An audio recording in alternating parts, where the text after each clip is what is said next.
Thank you, Julianne. I'm here with Suzanne Yocklin, who's now just, 35 1/100ths of a point out of first place with Georgia?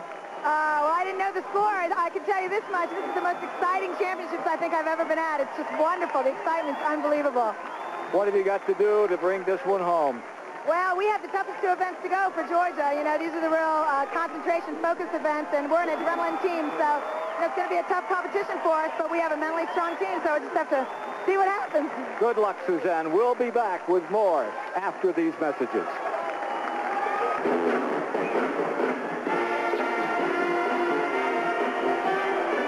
Inside the Huntsman Center, Ken Squire, Julianne McNamara, and 11,944 enthusiasts among the record crowds we've had for these NCAA Gymnastics Championships. Georgia is the leader after 4 rotations over arch rival Alabama, but Utah and Florida are in striking position. In the 5th rotation, it's Florida on vault, Alabama winding its night up on the bars, Utah on the beam. Georgia has a bye. On the beam for Utah, Sandy Woolsey. Remember, she came up big on the bars. And this is the event where Utah needs to keep their momentum going. If they can get through this balance beam, they're going to stay right in it. Utah had a disastrous time on the beam in qualifying. Almost didn't make this Super 6 final. The most important part of Sandy's routine is coming up. 2 flip-flops to a laid-out backflip. Oh, she wasn't even close. Well, she gets back up, and while she does, let's check on the vault. Florida's Chrissy Vogel on the vault. The Gators have been struggling. Oh, kicked out of that front tuck too early. That's a major fall.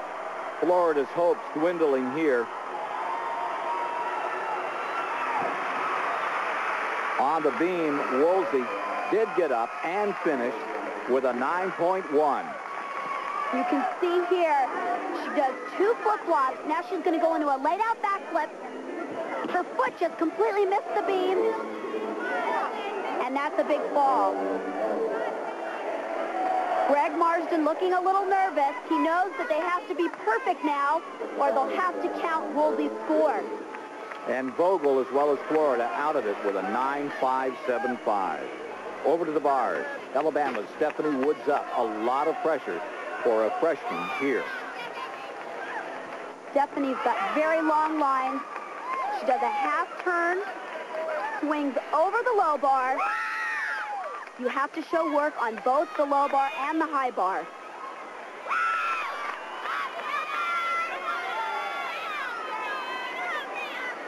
Here's the Stalder circle. You don't see many gymnasts perform that anymore. It's very difficult. She's setting up double pike flyaway. Beautiful landing. Stephanie Woods for the Crimson Tide. Sticking that dismount, and the fans are jubilant from Alabama. Woods gets a 9.925 for Alabama. The Tide standing up to the pressure. But now the pressure shifts to Utah. Missy Wells-Taylor ready for the beam. Just a short while ago, Utah's Amy Trepagna. Beautiful dismount, laid out, gainer backflip with a full twist.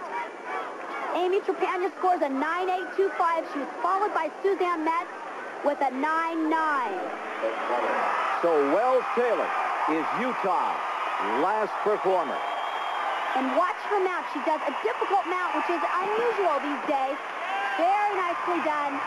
Most of the time, the gymnast will just want to get up on the balance beam. Here's that 2 flip-flops into a layout backflip. Oh, Ken, they'll have to count a bad score now. Coach Greg Marsden looks like he's ready to leave town. While Wells-Taylor tries to recover. Over to Kim Kelly of Alabama on bars. And watch this mount. She actually does a backflip over the low bar. That is something. Now she does a giant with a full twist. Giant half into a Jaeger flip. Here's her release move. Very well done. And now she's going to set up for her dismount a pike double back. See if she can stick the landing. Great routine. pressure, Alabama coming through. Watch this mount. She actually flips over the low bar. Wow, she has to clear her head, make sure that her hands catch the bar. And here's her dismount. Double back in a pike position. Look at the good form. Kelly scores a 9-9, and that makes Alabama the leader. They've completed their program there in the clubhouse.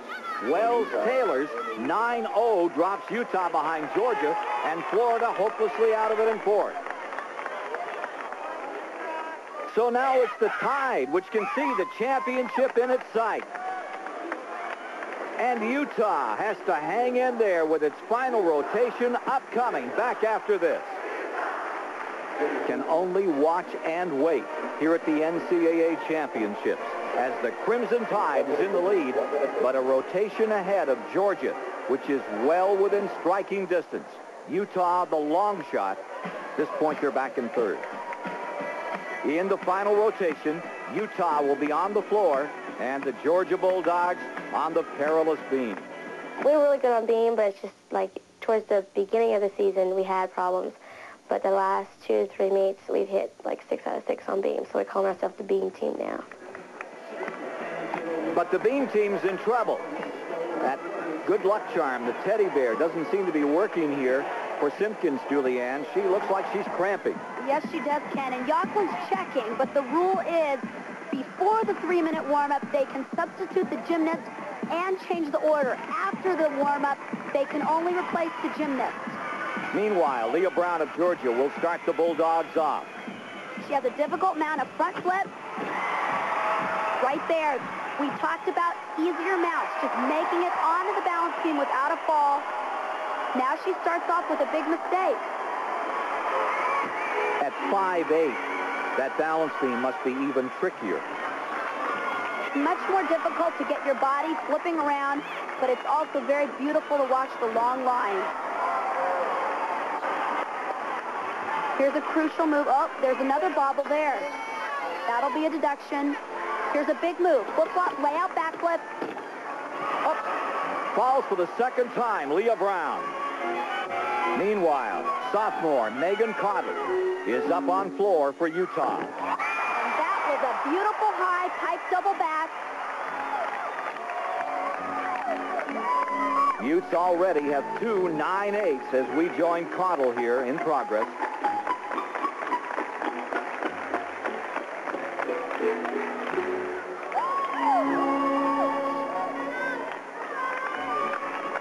Floor exercise is an event where the home court advantage can really be seen because the crowd really gets into it.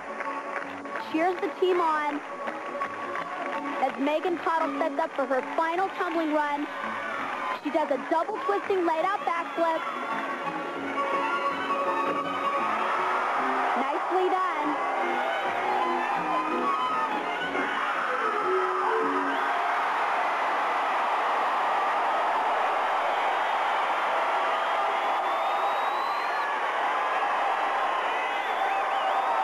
Julianne, do you think that crowd can help push up Utah's score?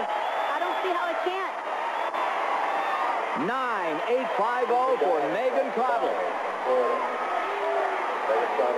Georgia's Leah Brown scored only an 8-6-2-5 after her 2 falls, and Agina Simpkins is up next for Georgia.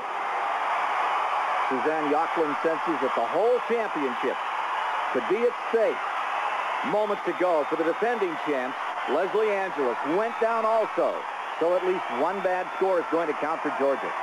Ken, from our eye in the sky cam, you can see on this tour-jeté jump, her hips move out of alignment and pull her off the balance beam.